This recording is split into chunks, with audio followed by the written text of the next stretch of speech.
내일 아침에도 태양이 떠오를까요? 네. 오, 대답을 아주 잘하시네요. 대답하신 분 중에 누가 또 대답하세요? 내일 아침에 태양이 떠오른다는 걸 어떻게 아세요? 어? 성경에 서 있어요. 어떻게?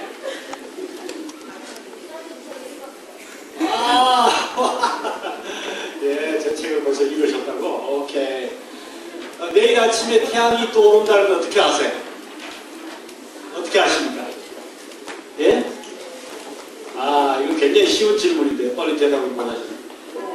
경험으로. 예, 맞습니다. 몇 년 동안 경험이십니까? 몇 년 동안? 오랜 경험으로. 예, 한 50년, 60년 된 경험이겠죠? 근데 그 전에 아십니까? 1000년 전에, 2000년 전에 어떤 일이 있었는지 모르시죠? 예, 그러니까 우리가 경험이라는 건 굉장히 제한되어 있어요. 그래서 정확하게 알 수가 없습니다. 경험은. 어제 제가 잠시 또 말씀드렸지만. 다음 두 번째 알 수 있는 게 뭐예요? 내일 아침에 태양이 떠오른다는 걸 알 수 있는 방법은 뭘까요? 중학교도 안 나오셨나? 중학교 다니면 국민학교 때부터 다 배우죠. 뭐죠? 예, 지구가 저절로 돌죠. 그죠? 자전과 공전 주기에 의해서 24시간마다 한 번씩 태양이 떠오르는 거죠. 과학적으로. 지식적으로 내가 안다라는 겁니다. 그러니까 크게 두 가지 방법으로 아는데, 그러면 제가 두 번째 질문합니다. 예수 안 믿는 사람하고 무슨 차이가 있습니까? 여러분의 그 생각이 예수 안 믿는 생각하고 무슨 차이가 있어요? 똑같죠? 예수 안 믿는 사람들도 두 가지 이야기합니다. 하나는 내 경험상 그렇다는 거하고, 두 번째는 뭘까요? 내 지식적으로 그렇다는 거예요. 두 가지예요. 그럼 우리 예수 믿는 사람은 뭐가 차이가 있나요? 그죠? 아무런 차이가 없어 보이죠. 그렇죠? 그래서 오늘 이 시간에는요, 우리 기독교인들은 어떻게 생각하는가, 어떻게 생각해야 되는가를 한번 이야기할게요. 자, 여기 사람이 하나 있습니다. 자, 이거 좀 또 토리같이 그렸네. 나닮 건데. 자, 오케이. 자, 이렇게 안경도 하나 꼈습니다. 안경도 하나 끼고요. 네. 안경도 하나 꼈습니다. 네. 이제 제 머리라는 것입니다. 여러분의 머리입니다. 네, 제 머리입니다. 이 머리 속에는요, 온갖 지식이 들어옵니다. 그 지식 중에는 나쁜 지식도 있고요. 어떤 지식은 좋은 지식도 있습니다. 어떤 지식은 좀 묘한 게 있어요. 아리송한 게 있습니다. 맞나 틀리나 좀 묘한 게 있어요. 우리 속에 들어옵니다. 나쁜 것도 들어오고 좋은 것도 들어오고 이렇게 들어오는데, 이 나쁜 것을 우리는 거짓 신념 혹은 거짓 지식이라 이렇게 하고요. 이것을 바른 신념 혹은 좋은 지식이다 이렇게 할 수 있죠. 이건 좀 해석적인 게 있습니다. 구분하기 힘들어요. 그런 지식이 들어오는데, 대부분 이렇게 들어오면요, 여러분이 경험상 이걸 이건 나쁘다 이렇게 판단합니다. 어떤 사람 이거 경험상 이거 좋아 이렇게 받아들입니다. 그죠? 이러는데 때로는 우리의 경험이 10년, 20년, 30년, 50년 이렇게 제한되어 있기 때문에 경험으로 판단하다가 종종 실수합니다. 여러분, 첫눈에 어제 우리 그랬잖아요. 어제 우리 실험한 거 기억나십니까? 우리 두 선생님 세워놓고 말이죠. 남자 선생님 두 분 세워놓고 피어있는 꽃이 아름다울까 진 꽃이 아름다울까 실험했잖아. 그죠? 그러니까 누가 더 착한지 더 나쁜 사람인지를 오래 사귀기 전에 진짜 알기 힘들어요.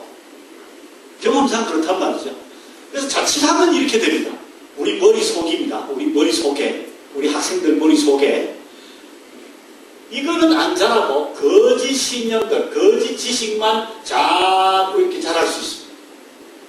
그렇기 때문에 애들 머리가 어떻게 되겠어요? 전부 이게 거짓 투성이 되고 쓰레기통이 되는 거죠.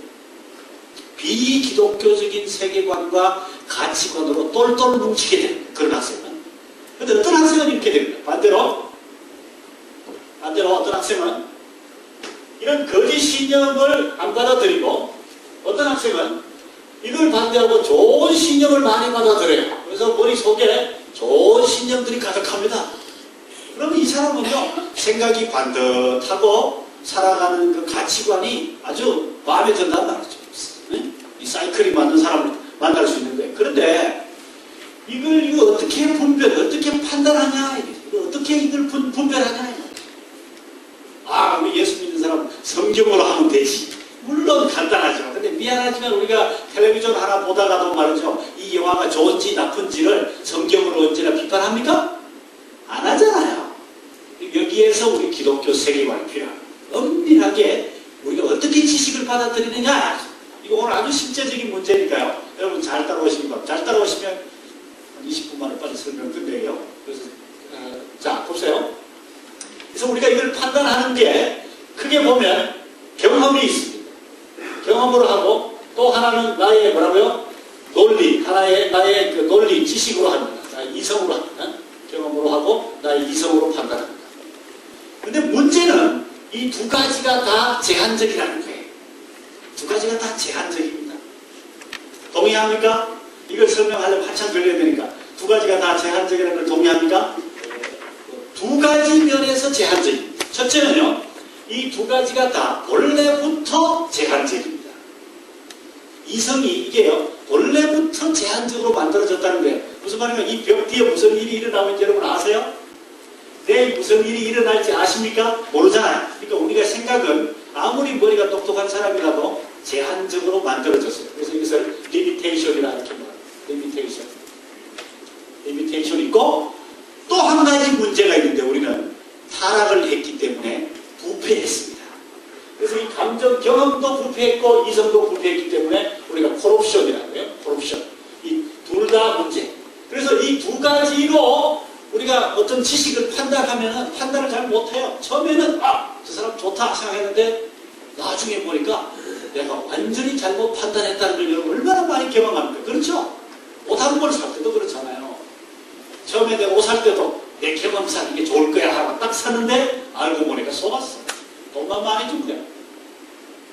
또 지식을 가지고 내가 온갖 정보와 지식을 가지고 딱 샀는데 입어보니까 안 맞단 말이죠. 그러니까 이게 왜 그렇습니까? 이 두 가지는요, 본래부터 제한적이고 본래부터 타락했기 때문에, 본래부터라기보다 인간이 범죄한 후로 타락했기 때문에 문제가 있어요.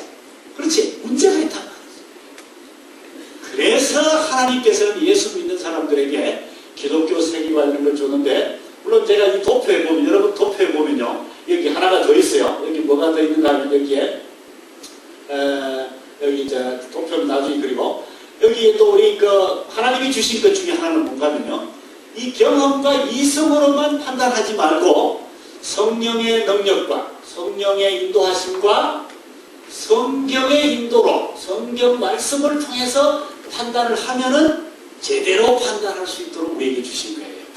이해되십니까? 그런 의미에서 오늘 이 시간에 공부하려고 하는 건 이 두 가지를 어떻게 통합할 거냐, 이 두 가지를 어떻게 우리 기독교인이 말이죠, 멋지게 이 두 가지를 다 사용해서 바른 판단과 결정을 하고 바른 지식을 가지게 될 거냐 하는 거예요. 그래서 이것은 우리 학생들에게 가르칠 때도 중요하고요, 우리 선생님 자신에게도 중요하다고 봅니다. 그래서 이제 이걸 예를 들어서요, 여기 이제 좀 생략을 다 하고 결론부터 제가 먼저 말씀드리겠습니다. 여러분이 혹시 공부가 따분해 할까봐 결론부터 먼저 말씀드리려면 이 그림을 그리고요. 자, 보세요. 우리 머릿속에 이제 안전장치가 있습니다. 안전장치가 뭔가 하면 성령님이 계시고 성경이 있고 그 다음에 인간의 감정 경험이 있고 그 다음에 우리 인간의 이성이 있습니다. 이런 안전장치가 이중으로 되어 있습니다. 되어 있으면 어떻게 되는가 하면 이제 지식이 들어옵니다. 거짓 신념이 들어왔어요. 거짓 지식이 들어왔어요. 또 들어오면 성령과 감정과 이 통합된 지식으로 세계관으로 딱 해보니까 이거 엉터리 지식이네? 그럼 쫓아낼 수 있습니다. 나가라. 나는 내 머릿속에 안 받아들인다. 또 더 강력한 엉터리가 또 하나 더 들어옵니다. 그러면 내 이 성경과 성령의 이 바로미터를 가지고 제가 보니까 이거 문제가 있어요. 도로 쫓아냅니다. 나는 이런 지식은 받아들이지 않겠다. 요즘 그런 걸 따지면 여기에 부패한 다원주의, 쾌락주의, 또 어떤 게 있을까요? 그죠? 종교다원주의 이런 것들은 쫓아내야 됩니다. 제가 지금부터 말씀드리려고 하는 건 좋은 지식이에요. 바른 신념이 들어왔어요. 바른 신념이 들어왔는데 이 바른 신념을 이 성령과 이 감정으로 잘 정제해 보니까 이게 좋은 지식이에요. 그래서 이 좋은 지식을 받아들여서 순종을 해봅니다. 순종을 하면, 그 다음에 어떻게 되는가? 여기 또, 이 머리가 또 하나 더 있는 게 아니고, 이게 이 머리를, 똑같은 머리를 하나 더 그립니다. 또 한 머리를 더 그리면, 한 번 이 말씀을, 요만한 게 들어왔어요. 그러면, 이걸 정지해서 순종을 하니까, 어떻게 되는가 하면, 아, 이 지식이 커지는 거예요. 이게 커지는 거예요. 이렇게 커지는 거예요. 이해됩니까? 이게 사랑이라 하죠.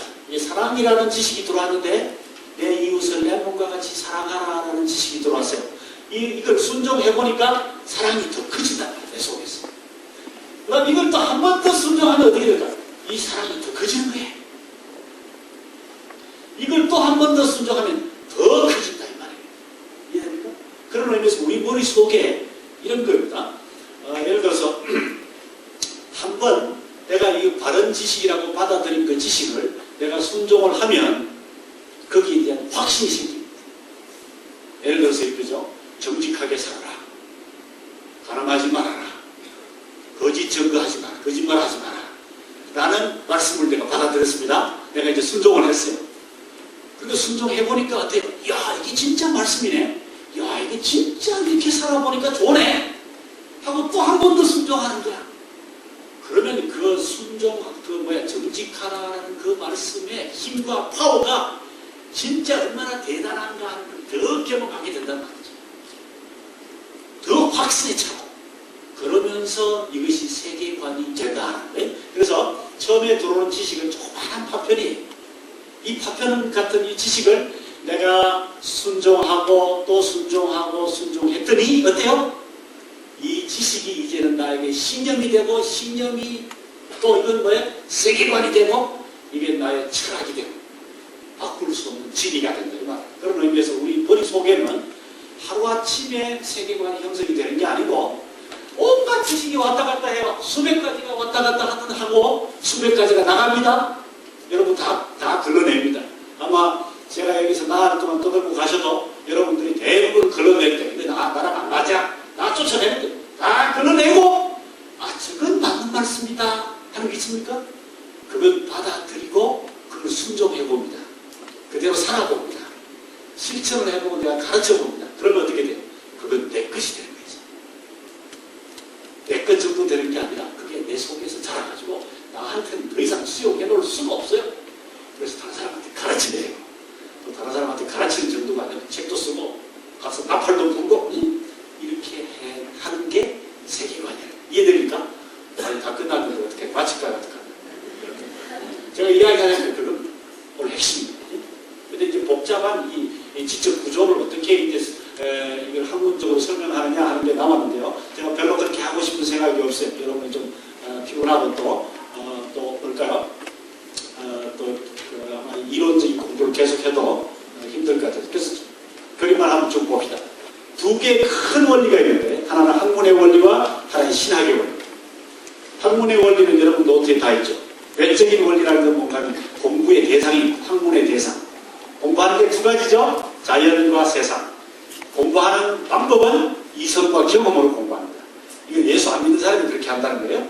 그 다음에 예수를 믿든 안 믿든 그 사람들 속에는 신앙과 종교가 있어요. 이걸 한번 읽어보고 갑시다. 여러분 노트에 있죠. 한번 읽어보기 재밌습니다. 그죠? 쭉 한번 읽어보십시오. 13세기, 14세기, 15세기, 15세기 한번 보세요. 16세기. 마틴 루터가 희한한 말 했죠? 한번 다 읽어봅시다. 시작. 이성은 마귀의 매춘부이다. 와, 이때부터요, 교회 안에 인간의 이성을 무시하는 운동이 교회 안에서 벌어졌어요. 물론 이 루터가 말을 잘못한 건 나중에 실수했다 그랬어요. 그 다음에 쭉 여러분이 읽어보시고 20세기 봅시다. 20세기 푸코. 이성에 의해서 합리적인 대답을 찾으려는 시도는 뭐의 폭력이라고요? 이성의 폭력이다. 이 사람은 예수 철저하게 안 믿는 사람입니다. 인간의 이성을 아주 해체하라고 그런 사람이에요. 이건요 비기독교인의 말이에요. 21세기는요 오히려 이성을 복구할지 오히려 또 해체할지 모르겠습니다. 두 번째 신학의 기본 원리 자세히 보세요. 신학의 내적인 원리라는 건 뭔가 하면 내가 생각을 할 때 언제나 성령님의 인도하심으로 생각한다. 성령님의 인도하심으로 생각한다. 그 다음에 외적 원리는 성경이라는 눈에 보이는 보이는 게 있다. 왼쪽 원리가 뭔지 아십니까? 눈에 보이는 객관적인 자료가 있다. 근본 원리는 하나님의 신앙입니다. 그 뒤에 성령은 한번 여러분이 참고하십시오. 그래서 여기 이게 결론입니다. 기독교 세계관의 기본 원리는 이 그림 안에 다 들어있습니다.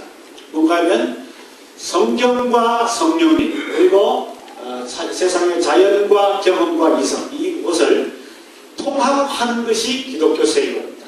기독교 세계관인데 이 설명을 좀 간단하게 좀 해볼게요. 자, 여기 보세요. 아까 쉬는 시간에 우리 선생님이 성함이 누구세요? 성함이? 예? 한동균 씨. 몇 학년 가르치십니까? 청년부세요. 선생님도 아니신데 청년부 해보셨구나. 청년부 회원이네. 예. 쉬는 시간에 우리 한동균 씨가 나한테 찾아와서 아주 똑똑한 질문을 했는데 이것이 도대체 무슨 차이가 있냐? 혼합과 융합이 무슨 차이가 있으며 종합과 뭐가 차이가 있냐? 이거 한번 설명해 보실래요? 동균 씨. 깨달은 대로 한번 설명을 크게 한번 해주세요. 큰 소리로 한번 해주세요. 네, 큰 소리로. 크게.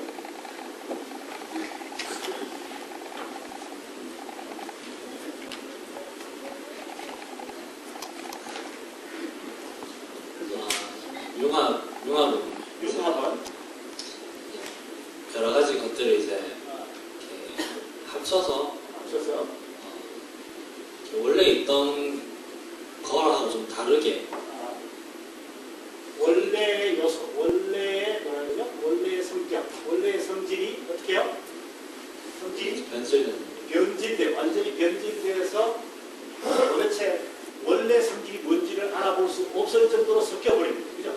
그러니까 두 번째 혼합은 섞이긴 하는데 합치기는 하는데 원래 성질이 드러나는 원래 성질이 그 속에 드러난다, 들어있다, 드러난다. 네, 좋습니다. 그 속에 들어있다. 물하고 우유하고 섞으면 물하고 물의 요소와 우유의 성질이 그 속에 있다. 네, 좋습니다. 종합은 이제 전체로 다 아우르는 전체를 다 아우르는 거. 그게 좀 종합적인 말 같은데. 종합은 여러 사람의 의견이 있다고 했죠. 어제. 이걸 컵이냐, 이게 무슨 꽃병이냐, 이게 뭐라 그랬어요? 이게 컵을 말이죠. 꽃병이라는 사람, 왕이라는 사람, 여러 가지 의견인데, 이런 의견들을 다 어떻게 해요? 모아봐서 하나의 수렴을 해내는 거예요. 수백 명의 의견을 모아가지고 최고 좋은 거, 그러니까 합쳐서 최선의 대답을 찾아내는 최선의 대답. 이것이 종합, 여러분 학교 갈 때 공부하는 방법이 이 세 가지 중에 어느 걸까요? 세 가지 중에 어느 걸까요? 종합. 맞아요. 여러분이 중학교를 다니든 고등학교를 다니든 세상에서 직장에 다니든 이 세 가지 중에 한 가지 방법을 택하지 않고는 세상에 존재를 못해요. 제일 많이 쓰는 방법이 우리 지금 선생님 이야기하시는 대로 종합, 이 방법을 제일 많이 씁니다. 예수를 믿든 안 믿든. 예수를 믿는 학생들도 학교를 졸업하려면 여러 교수님과 여러 선생님들의 지식을 종합해서 에세이와 논문을 쓰지 않으면 졸업을 못해요. 공부 자체를 못해요. 또 두 번째, 혼합적인 방법도 굉장히 많이 씁니다. 혼합적인 방법. 세 번째, 우리 한국 사람들은 조화주의라고 그랬는데 아까 조화주의가 융합과 똑같습니다. 조화주의. 이 조화주의는 뭔가 불교 용어인데, 이 융합이라 불교 용어인데, 섞어가지고 본래의 정신이 뭔지를 알 수 없을 정도로 섞여버린 거예요. 이게 불교인지 기독교인지 이게 도교인지 모를 정도로 섞여버린 거예요. 이런 방법도 우리 가끔 합니다. 그래서 이 사람 저 사람 배워가지고 나는 어떤 지식을 또 가지는데 이게 어디에서 배웠는지도 모릅니다. 이제. 누구한테도 뭔지도 몰라요. 섞여가지고 이제 이 머리가. 그래서 어떤 사람의 이 가치관을 분석해보면 저건 불교 같기도 하고 저건 뭐 기독교 같기도 하고 저거는 뭐 공자님 말씀 같기도 하고 어느 게 어느 건지 모르는 사람. 이게 이제 융합적인 사람. 자기 지적 구조가 어디에 많이 기울어 있다고 봅니까? 우리 대학생 청년들 주로 여기 기울어 있습니다. 그런데 오늘 제가 말씀드리려고 하는 성경적인 방법은 이 세 가지가 다 아니라는 거예요. 세 가지가 다 아니에요. 세 가지가 다 아니에요. 제가 여기 찾아온 이유가 이겁니다. 뭘까요? 통합이에요. 통합. 이 통합이라는 건 뭔가 하면 아까 제가 말씀드렸듯이 성령과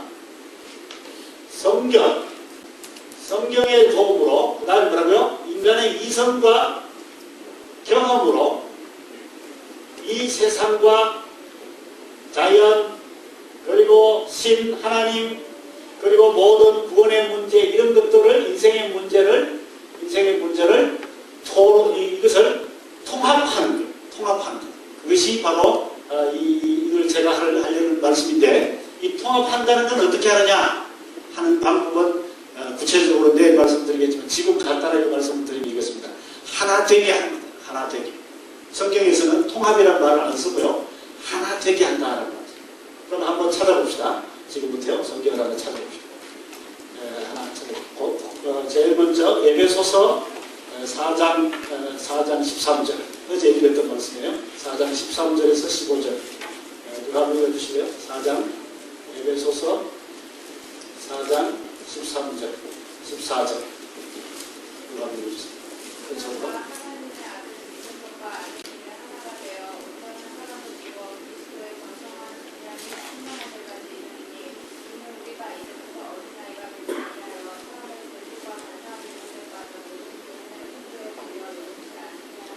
예, 여기 하나가 되게 하나. 이런 말이 나오죠. 하나가 되게 한다. 이 하나가 되게 한다는 말이 unify, 영어로 말하면 unify라는 뜻인데, 이게 무슨 말인가 하면요. 이 하나 된다는 말은요, 우리 성경에 세 가지 케이스로 쓰이고 있습니다. 첫째는 어떻게 쓰이고 있는가 하면요. 남자와 여자가 결혼해서 한 몸이 되라 할 때 이 단어를 씁니다. 남녀가 하나가 되라 할 때 이 단어를 씁니다. 똑같은 단어를 씁니다.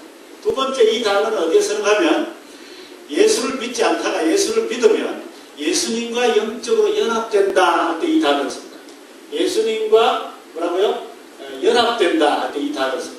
또 혹은 한 몸이 된다 할 때도 이 단어를 씁니다. 또 세 번째는 예수 믿는 사람들끼리 너희가 하나가 되라 할 때도 이 단어를 씁니다. 하나가 되라 할 때도 이 단어를 씁니다. 하나가 되라.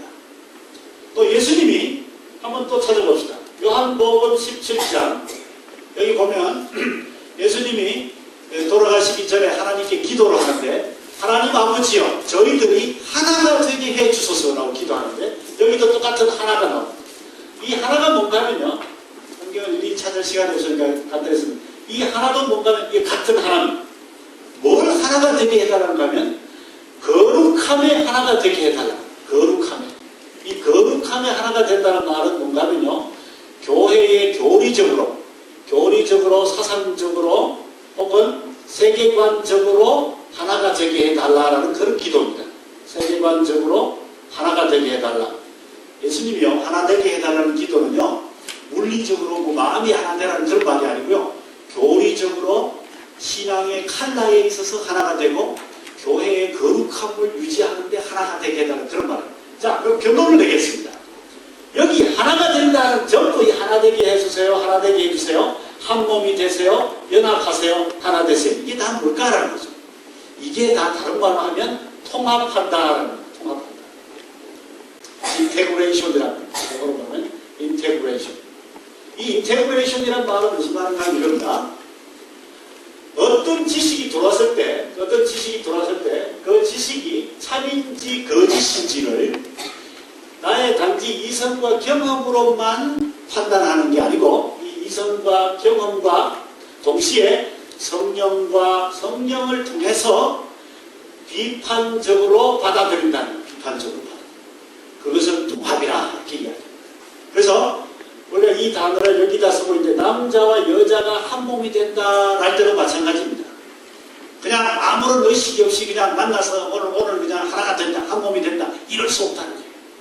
성령과 성령님의 기준에 봤을 때 내가 이성적으로나 경험적으로 감정도 통하고 마음도 통해야 한 몸이 되듯이 우리가 통합한다는 건 그런 이해되십니까? 그런 의미에서 이 실제로 이거는요, 이제 여러분이 성경을 가르치실 때 학생들이 이제 구체적으로 이런 걸 설명을 드리겠습니다. 학생들이 학교에서 배운 지식 있잖아요. 그 지식은 지식대로, 성경은 성경대로 있으면 아까 뭐라 그랬습니다. 객관주의라고 그랬죠. 엉터리라고 그랬잖아요. 그렇게 놔두는 게 아니라 이제는 그 지식을 뭘로 복종을 시켜요?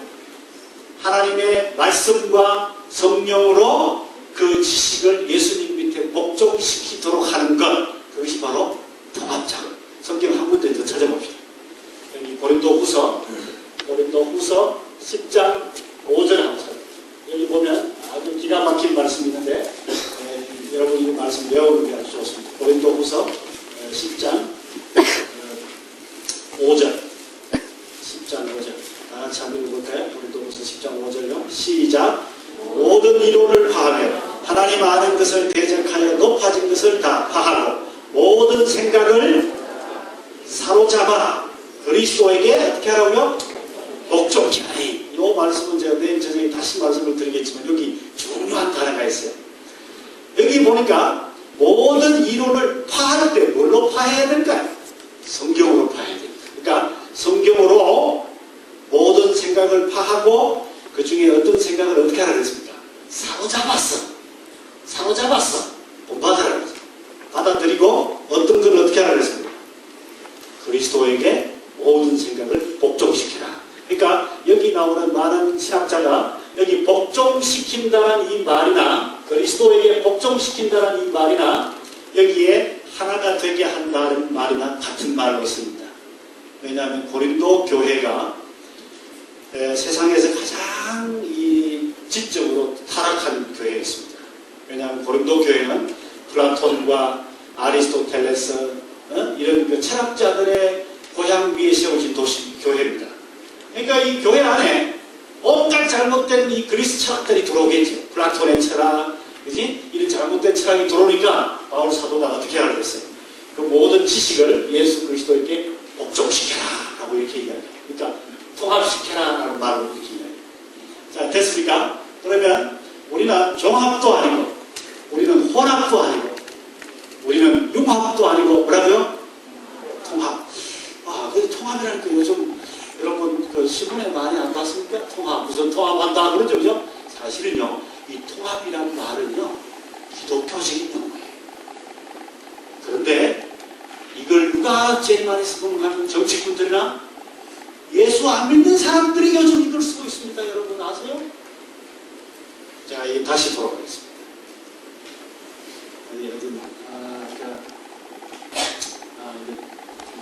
이거 다시 돌아가면 좀 돌아가기. 예수 안 믿는 사람들이 이걸 쓰고 있는데요. 지금 이게 상당히 심각할 정도로 많이 쓰고 있습니다.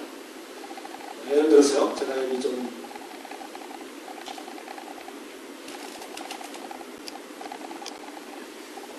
여기 보이십니까? 좀 크게 키워봐요.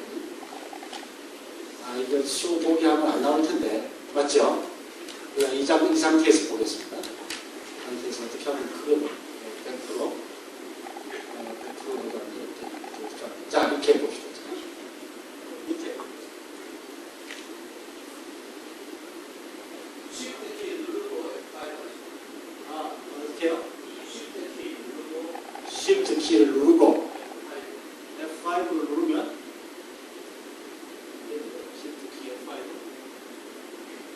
여기 됐습니다.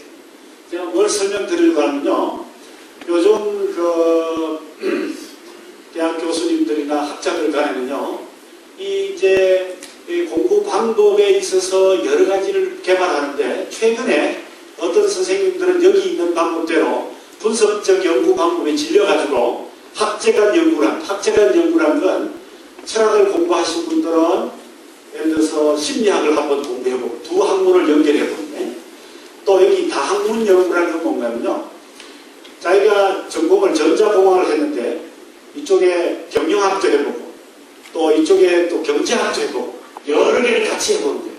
그런데 이제요, 예수 안 믿는 사람 여기도 진료면 나와요. 그래서 어떻게 하는지 아세요? 마지막에 지금 나오는 Transdisciplinary Studies, 그래서 범학문적 연구를 하는데 어떻게 하는지 아세요? 서울대에 있는 말이죠, 제일 예수를 잘 안 믿는 교수님들이 이 작업을 하고 있습니다. 지금. 하는데 이렇게 하려면 진화론자들이 생물학자가 이럽니다. 이분들이 이렇게 말합니다.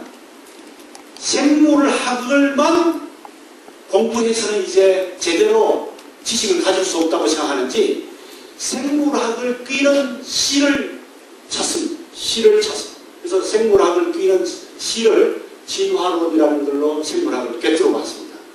그걸로 끝날 줄 알았더니 심리학을 진화론으로 꿰뚫습니다. 그러면 뭐가 될까요? 진화심리학이 되죠. 그 다음에 심리학만 아니고 경제학을 진화론으로 꿰뚫고 경제의 진화론이 돼요. 정치 진화. 다시 말하면 모든 학문과 모든 지식을 진화론이라는 시를 가지고 전부 꿰뚫어 보려고 해요. 그것을 트랜스디시플리너리 스터디라고 해서 요즘 선생님들이 공부를 하고 있습니다. 근데 지금 기독교인들은 세상이 어떻게 돌아가는지도 모르고 우리는 우리끼리 성경만 공부하고 자기 공부만 하고 있는 선생님이 굉장히 많아요. 그래서 제가 부탁합니다. 이것이 우리의 기회다. 무슨 기회입니까? 우리도 꿰뚫지 않겠어요. 근데 우리는 뭘로 꿰뚫을까요? 우리는 뭘로 꿰뚫을까요? 성경으로, 믿음으로, 하나님의 말씀으로 모든 지식과 모든 학문을 꿰뚫을 수 있는 시대가 우리 시대에 왔고, 우리가 하지 않으면 지금 누가 한다고요? 예수 안 믿는 교수들이 그걸 하겠다는 거예요. 한번 여러분에게 물어볼게요. 우리 어른들에게 물어보겠습니다. 여기 나이 많으신 분들에게. 지난 150년 동안 모든 학문을 꿰뚫어 보려고 했던 시이 뭐였을까요? 철학 중에서 어떤 겁니까? 전 세계를 150년 동안 벌겋게 물들인 사상이 있잖아요. 공산주의, 맞습니다. 사회주의. 사회주의, 공산주의라는 걸 갖고 경제를 꿰뚫었습니다. 제일 먼저 경제, 그 다음에 정치, 그 다음에 심리학, 그 다음에 교회까지. 기독교 사회주의가 바로 그겁니다. 우리가 침묵하고 있을 동안에 공산주의라는 시를 가지고 모든 학문을 다 꿰뚫으려고 했습니다. 거기도 이제 질렸습니다. 실패했다는 게 자인됐습니다. 그래서 요즘 또 학자들이 뭐라고요? 진화론으로 이제 다 꿰뚫어 보려고. 진화론도 이제 멀리 가지 않으면 이제 그것도 실패한다고 지금 자인할 거예요. 그러나 지금은 아직도 한창입니다. 지금은 진화론이라고 그러지 않고 자연주의라는 시로 꿰뚫고 있습니다. 여러분 이마트 가면 자연주의로 붙여놨죠? 조심하세요. 자연주의는 뭔지 아세요? 무서운 철학사상 중에 하나입니다. 우리는 자연주의가 뭐 친환경적인 이런 거 좋다 그러는데요. 자연주의는요, 이 세상을 만든 분은 없다는 거예요. 저절로 생긴다. 그게 첫째 자연주의입니다. 둘째 자연주의는 누군가가 이 세상을 통치하거나 지배하거나 다스리거나 할 필요 없다는, 자연은 그냥 내버려 두면 저절로 자생한다는 거예요. 자연주의 뭔지 아시겠습니까? 이 자연주의에 대해서는 일일이 설명하려면 한참 해야 되기 때문에 이 정도로 합시다. 그러니까 우리가 살고 있는 이 세상은요, 대단히 용감한 시이 또 하나 나타나는데 진화론이라는 말을 안 쓰고 무슨 말을 써요? 자연주의라는 말을 쓰면서 모든 세계를 다 지금 꿰뚫려고, 지금 꿰뚫기 시작한 게 뭔가 하면 건강 음식, 옷, 패션, 그 다음에 어디요? 아파트 꿰뚫기 시작했어요. 그리고는 여러분의 신앙과 여러분의 종교와 여러분의 가장 아끼는 것까지도 자연주의가 침투해 들어올 겁니다. 이미 주라기 공원 같은 건요, 자연주의 철학사상으로 만들어진 영화입니다. 자연주의 철학사상. 주라기 공원. 무슨 말인지 이해됩니까? 자연주의 사상으로. 그러니까 우리가 가만히 있는 사이에 전 세상은 예수 안 믿는 사람들의 세계관으로 다 물들고 있어요. 그래서 오늘 저녁에 제 결론 말씀드린 이건 하나입니다. 아주 쉬운 이야기를 하러 왔어요. 뭘까요? 성경과 성령과 하나님이 주신 우리에게 주신 생각과 하나님이 우리에게 주신 지금과 이 감정을 다 동원해가지고 세상의 모든 학문과 내가 하는 모든 영역들을 우리가 꿰뚫지 않은 거예요. 우리가 꿰뚫지 않은 거예요. 그것이 통합입니다. 우리가 그것을 꿰뚫지 않으면 비기독교적이고 거짓 신념과 거짓 철학이 모든 걸 다 꿰뚫는다. 제가 놀랍게도요, 최근에 어떤 책을 하나 읽었는데 이따구로 두꺼운 책을 하나 누가 줬어요. 저는 책 참 주는 사람이 많아서 감사합니다. 저도 책 잘 주지만 책을 잘 얻고 통섭이라는 책을 얻었어요. 통섭이라는 책을 얻었어요. 그 통섭이라는 책이 다른 말로 하면요, 통합이라는 말을 쓰기 싫어서 일부러 통섭이라는 말을 써서 주장하고 있는 게 뭔가 하면 자연주의로 세상을 깨뜨려보자 이거지. 정치, 경제, 과학, 윤리, 종교까지도 다 깨뜨려보자. 그래서 저는 오늘 저녁에 부탁이 이겁니다. 선생님 여러분, 우리 학생들이 지금 앞으로요, 어떤 학생은 아마 음악을 전공할 거예요. 어떤 학생은 미술을 전공하고, 어떤 학생은 뭐 법학을 하고, 어떤 학생은 패션을 하고, 뭘 할지 모릅니다. 그러나 그 학생들이 뭘 해도 좋으니까, 청소부가 돼도 좋고 안기부에 들어가도 좋고 뭘 해도 좋으니까 뭘로 깨뚫도록 하자면 하나님의 말씀과 성령의 이 놀라운 능력과 지혜, 그리고 하나님이 주신 이 이성, 어떤 이성입니까? 타락한 이성이 아니고 변화된 지식과 또 변화된 직함, 이런 걸로 그것을 꿰뚫을 수 있는 능력을 키우자는 겁니다. 그것이 오늘 저녁에 제가 간단히 말씀드리는 핵심적인 메시지입니다. 이해되십니까? 자, 그러면 나머지는 그냥 뭐 지나가면 될 것 같아요. 한번 봅시다. 뭐가 있는지 한번 보기만 합시다.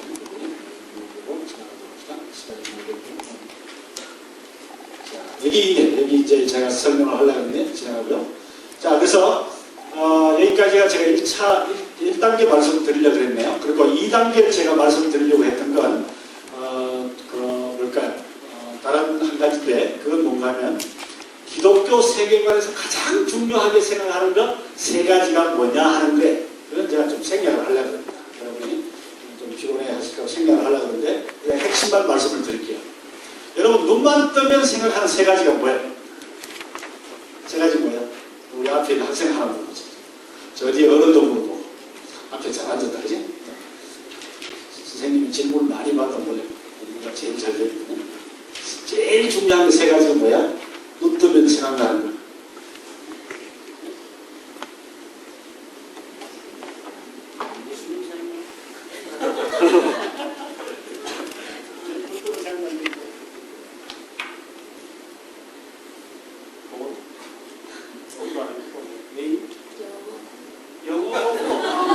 영어 공부 제약이나요? 고민을 안 해서 유학하려고 해요?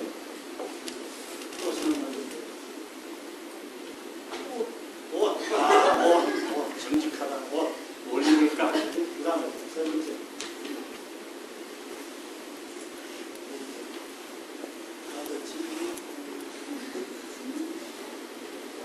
없어. 두 가지만. 어르신들. 아침 눈 뜨면 무엇이 안 나옵니까? 멀리 못 가서 미안합니다. 저 뒤에 계시는 분. 많이 말했구나. 오, 여기 시인 계신 줄 몰랐네. 음악이 생각 안 나서 정말? 눈 뜨면 뭐 생각나요? 한일 생각나요? 밥하는 거 생각나시고, 남편 생각 안 나시고, 예수님도 생각 안 나시고, 아침 눈 뜨고 뭐 생각나십니까?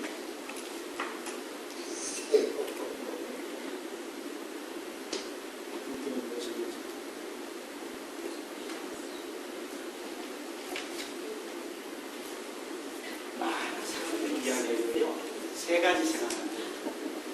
첫째는 돈, 둘째도 돈.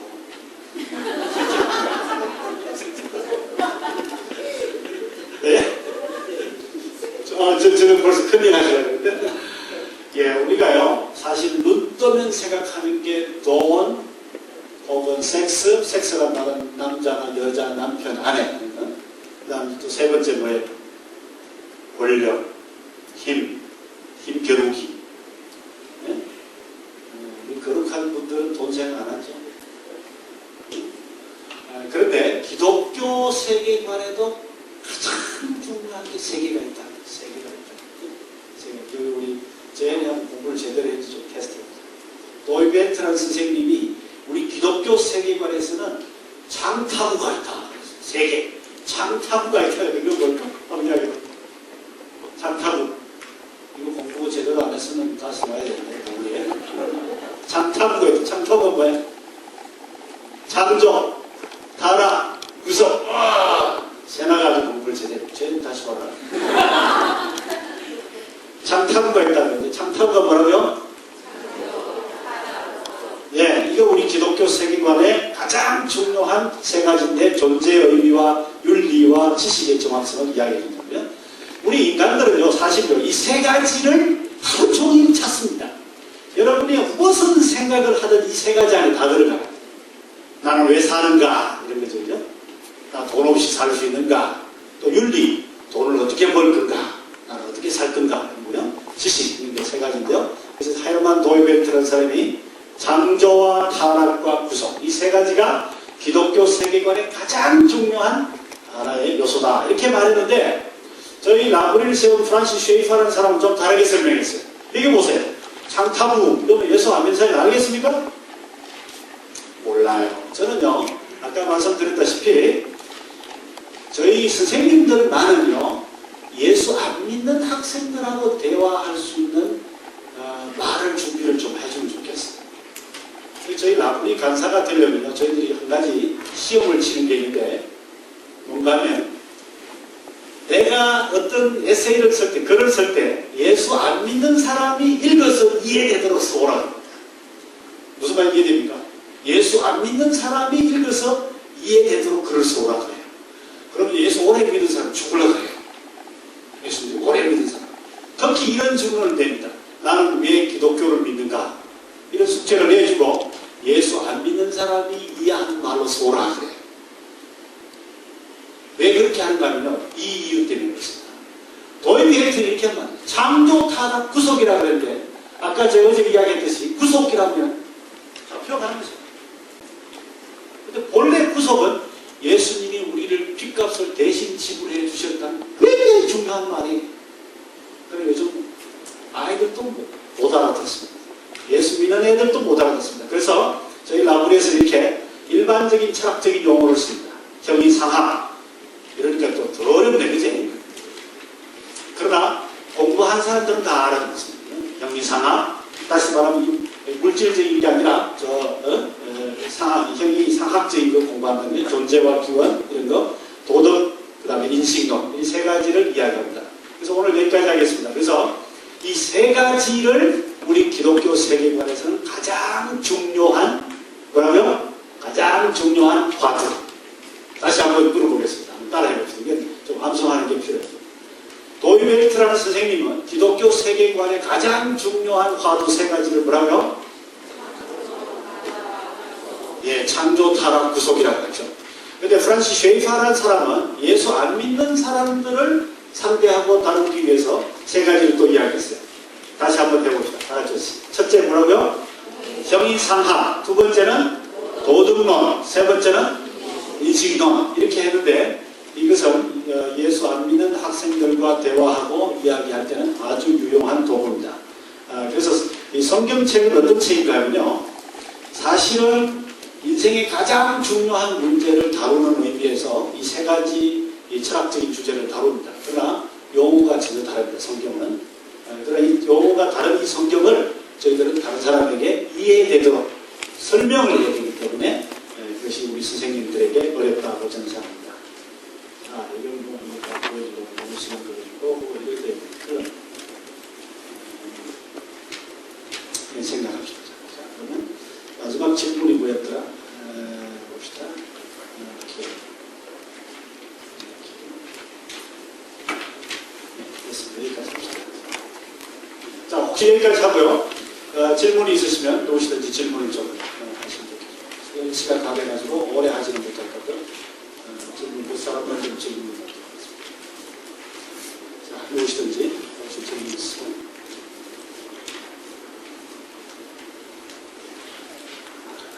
예. 어떤 내용을 하시고요? 예. 어제 비디오 처음에는 의도하지 않고 접하는데 예. 좀 비기독교적인 생각을 가지고 있는데 예. 요가 같은 것들이 예. 처음에는 웰빙을 타고 이렇게 쉽게 접하는데 예. 서울권이나 이런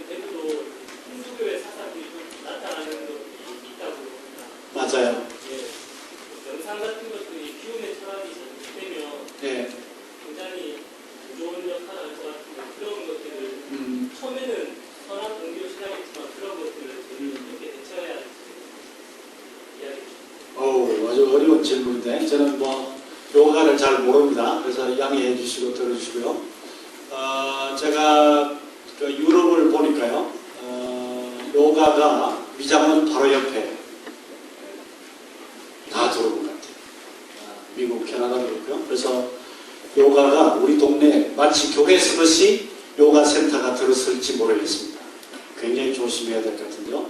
웰빙 또 체조 이런 걸 위해서 아마 아파트 주변에도 좀 많이 들어와 있죠. 들어와 있는데 저는 개인적으로 요가의 그 세계관적인 잘못된 점들만 우리가 배우지 않을 수 있다면은 체조라든지 우리가 그런 어떤 그 몸의 관리용으로 얼마든지 사용을 할 수 있다고 봅니다. 그러나 데살로니가 전서에 있는 말씀처럼 악한 것은 그 모양이라도 버리라는 말씀도 있기 때문에 매우 조심해야 될 것 같아요. 그래서 제 결론은 이겁니다. 요가의 그런 그 체조 방법이라든지 이런 그 무슨 숨쉬기라든지 여러 가지 운동하는 방법 이런 것들은 좋은 게 있으면은 우리가 좀 배울 필요도 있는 것 같아요. 한동안에 우리 기독교인 청년들끼리요, 우리 그 요가적인 그 체조하는 그 유행이었습니다. 한동안. 90년대 말 뭐 이때 말이죠.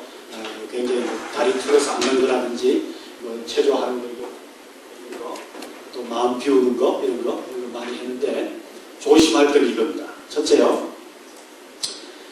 요가적인 정신 집중이라든지 마음을 비우는 이 방법, 테크닉을 교회에 갖고 들어와서 마음을 비우라 하는 기도 운동을 하는 사람들이 들어있는 것 같은데 그걸 잘 사용을 안 하고 잘못 사용하면 저는 아주 반기독교적인 영성 운동이 될 수도 있다고 봅니다. 신비주의고 유해지적인 게 된단 말이에요. 그런 것들은 매우 조심해야 됩니다. 한 번은요, 저희 라브리 온 학생이 기도한다고 이렇게 가봤더니 벽을 쳐다보고 앉아가지고 1시간, 2시간 앉아가지고 가만히 있는 거예요. 마치 한나처럼 저는 속으로 기도하는 줄 알았는데 그게 아니라 아무 기도를 안 하는 거예요. 자기는 앉아가 생각을 비우는 작업을 하죠. 지금 앉아가지고. 그래서 저는 우리 기독교의 그 명상, 기독교의 묵상 방법은 그게 아니다. 하나님의 말씀을 생각하고 내 생각이 완전히 없어지는 게 아니라 내 생각이 오히려 더 명쾌해집니다. 하나님을 생각을 하고 기도하는 중에 내 생각이 바뀌고 새로워지고 이래야 되는데 앉아가지고 생각을 비우고 이래. 너무 그렇습니다. 못하게 했습니다. 그런 것들은 저는 반대합니다. 또 하나는 요가를 조금 더 하면은 모종의 그 신비적인 그 뭘까요? 그 신과의 접촉, 합의 이런 것까지도 훈련을 시킨다는 이야기를 제가 들었는데 그것도 매우 위험하다고 봅니다. 우리는 신과의 무슨 합일이나 신과 내가 하나 된다든지 이런 걸 추구하는 부류가 아닙니다. 그죠? 우리 기독교는 하나님과 우리가 영적으로 연합된다는 것은 인격적인 만남이 있는 거예요. 근데 인격적인 만남이 없이 탈아가 되는 게 아니에요. 이해되죠? 그런 의미에서 저는 뭐 요가를 잘 모르지만 몇 가지만 말씀을 드린다면, 그러니까 제가 경험한 게 그런 겁니다. 그래서 그런 그 신비적인 무슨 신과의 합일을 추구하는 그런 어떤 신비적인 유해지적인 그런 걸 하신다면 나는 반대입니다. 반대지만 그러나 건전한 체조로 저는 발전시킨다면 저는 찬성이에요. 찬성이에요. 무슨 말인지 이해되시죠? 그래서 조금 더 설명을 하고 싶지만 제가 여기까지 하겠습니다. 시간 관계에서 저도 몰라요. 혹시 또 다른 있겠습니까? 예, 그게 통합입니다.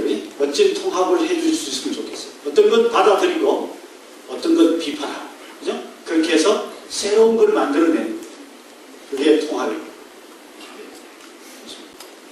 좋아요. 예.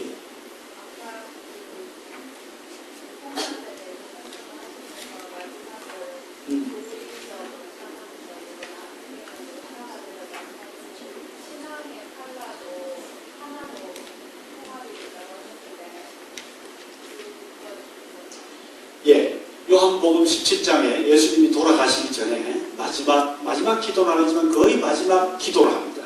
예수님이 간절한 기도를 하나님께 하는데 아버지요 우리가 하나인 것처럼 하나님 아버지와 내가 하나인 것처럼 저희들도 하나가 되게 해주세요 라는 기도를 해요. 그 기도는 물리적으로 뭐 잘 놀고 친하게 대해주세요 이게 아니고 지금 예수님이 교회를 세우시고 지금 못 떠나시는데 지금 이 제자들이 정신적으로 세계관적으로 교리적으로 하나가 안 되면은 곧 없어진다는 말이죠. 교회가 사라져버린다는 말이죠. 그래서 예수님이 아버지께 기도합니다. 뭐라고 기도하냐면 나의 제자들이 거룩하게 해 주옵소서. 그 거룩이 하나가 되게 해달라는데 신약 성경에 거룩하게 해달라는 건요 두 가지 뜻이 있어요. 하나는 아주 우리가 거룩한 삶을 살아달라는 거고 죄 짓지 말고, 두 번째 거룩하다는 건요 교회 순결을 지키는 겁니다. 교회 순결을 뭔가 교리적 순결. 어른들은 교리적 순결이라 그러면 무슨 말인지 금방 아시겠지만 제가 청년들에게 말을 들으면 나의 지적 혹은 세계관적인 순결을 지키는 게 거룩하다는 거예요. 그래서 예수님이 뭐라고 그러냐면 나의 제자들이 이 거룩의 하나가 되겠다.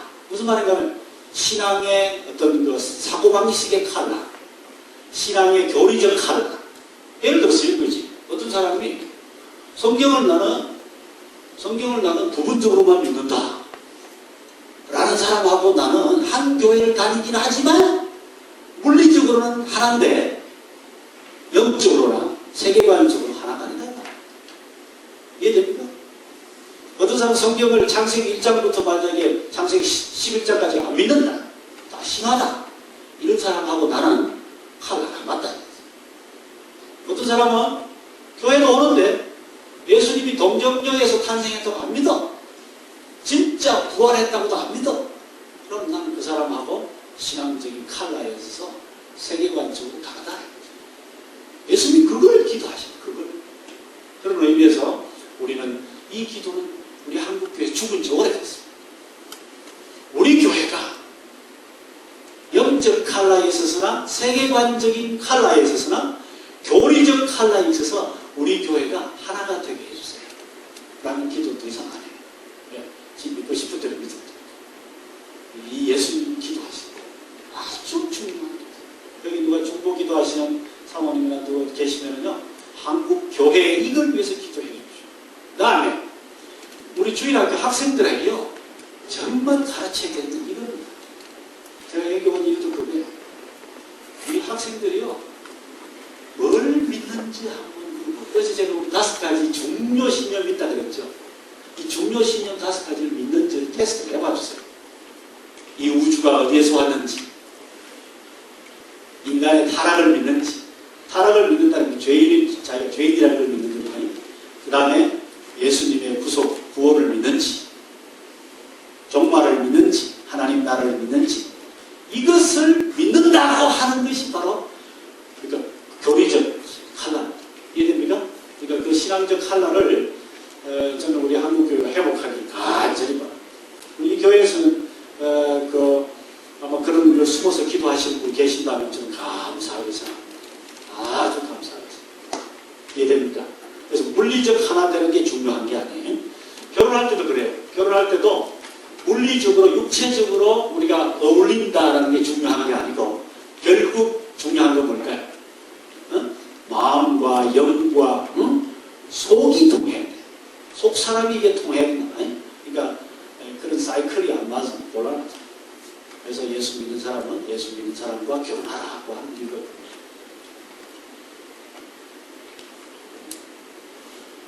예수님이 말씀하시고 싶은 만큼 제가 강하게 지금 말씀을 못했습니다. 사실 예수님은 훨씬 더 강합니다. 훨씬 더 강합니다. 훨씬 더 강합니다. 교회는 진리의 기둥과 투라는도 바로 그 진리가 없으면 교회가 아니에요. 그냥 벽돌이죠. 진리가 살아있을 때 교회. 여기까지 할까요? 10분 되는데 혹시 다른 질문 있으시면 하고 그럼 마치도록 하겠습니다. 예. 시간이 많이 되어서 예. 답을 지금 하라는 건 아닙니다. 예. 질문만 2가지 드리고 내일 수능에 답을 해주시면 더 좋겠고요. 대답을 했다고. 예.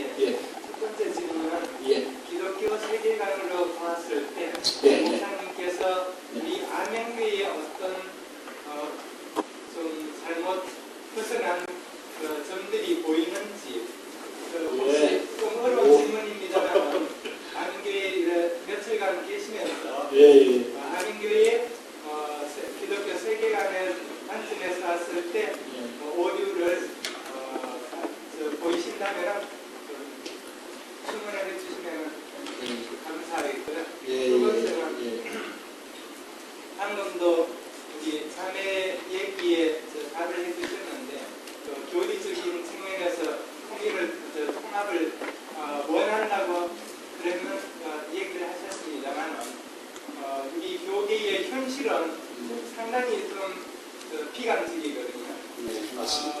네. 구체적인 예로 제일교회 나요스 목사님 같은 경우는 사람은 아담과 이브는 양성이라고 얘기를 하고 또 사람의 영혼에는 DNA가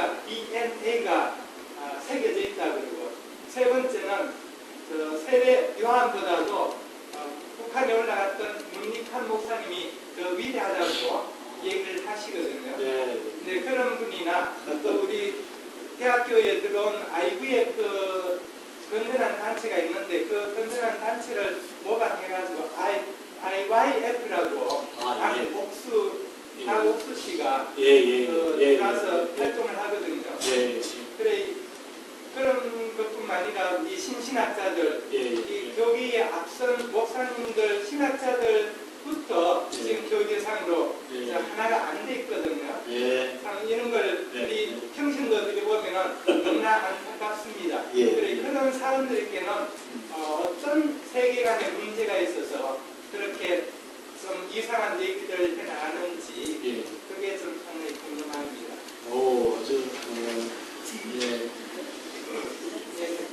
장모님 질문하시면 제가 덜덜 톱니다. 대단히 감사합니다. 제가 첫 번째 걸치고 말씀드리고 마치죠. 내일 두 번째 문제에 대답하겠습니다.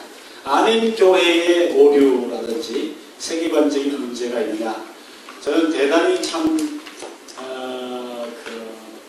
감사하게도 또 영광스럽게도 아직은 제가 큰 오류를 보지 못했습니다. 제가 솔직히 여러 전도사님들하고 식사를 했어요. 고동부 전사님, 중동부 전사님, 또 우리 목사님하고 또 우리 성도들 여러분들하고 식사를 했는데 제가 문제 발견 못했습니다. 아주 감사합니다. 그 점에 대해서는 제가 오히려 큰 은혜를 받고 갑니다. 아마 그러나 내일까지 좀 있어보겠습니다. 저는 제 개인적으로 굉장히 감사해서 이렇게 건전하고 아름다운 교회는 좀 소문을 더 내야 되겠다는 생각이 듭니다. 내실이 탄탄하다는 생각. 내실이 탄탄하다. 아부가 아닙니다. 저는 아부를 본래 못하는 사람입니다. 정직한 제 대답입니다. 두 번째 대답은 저도 할 말이 많습니다. 이 교리적 통일은 한국 교회가 아주 위험한 문제라고 생각합니다. 금융가에서 흔히 거품 많다 하듯이 거품이 많이 들어있다는 부분이거든요. 그 문제는 내일 좀 이야기를 하겠습니다. 대단히 감사드리고요. 제가 한번 기도하고 마칠까요? 네, 오늘은 찬양도 좀 생략을 해야겠습니다. 하나님 아버지, 오늘 저녁에 정말 참 아주 어려운 주제를 우리 선생님들과 함께 아주 재미있게 공부를 했습니다. 이 모든 지혜와 지식과 하나님의 말씀이 우리 선생님들 피 속에 또 뼈 속에 사무치게 하시고 이 진리가 그들의 이 가슴에 사무치지 않고는 본인들 것도 되지도 않고 또 이것을 학생들에게 가르치지도 않을 거고 또 다른 사람들에게 전하지도 않을 겁니다. 오 성령님이시여, 성령님이시여, 이 시간 찾아오셔서 많은 것을 듣고 배웠지만 다 잊어버리더라도 한 가지만은 기억하게 해주옵소서. 그것은 바로 믿는 것과 아는 것을 하나 되게 하여 주시고, 우리가 예수님이 기도하셨듯이 우리가 하나님의 나라의 이 거룩에 하나로 동참할 수 있도록 도와주시고, 이 세상의 모든 지식과 모든 이론을 예수 그리스도 밑에 복종시킬 수 있도록 도와주시옵소서. 이 일을 위하여 우리가 교사가 되었고, 이 일을 위하여 우리가 하나님의 부름을 받았습니다. 그렇다면 우리 아이들에게 이 일을 어떻게 효과적으로 할까 하는 문제는 우리 선생님들이 밤을 새며 고민하고 기도하게 해 주옵소서. 그러나 오늘은 이런 대원칙과 원리와 방법을 이야기했습니다. 주께서 이 오늘 저녁의 공부가 열매가 맺고 토실토실 양들이 살이 찌고 그리고 이 교회가 건강하게 자라가는 것을 볼 때 우리 모두가 기뻐하게 하여 주시고 하나님 영광 거두어 주시옵소서. 오늘 밤에 우리 모두에게 단잠을 허락해 주시고 내일 다시 만날 때는 더 기쁘고 더 즐겁고 신나는 마음으로 만날 수 있도록 축복해 주옵소서. 예수님 이름으로 기도합니다.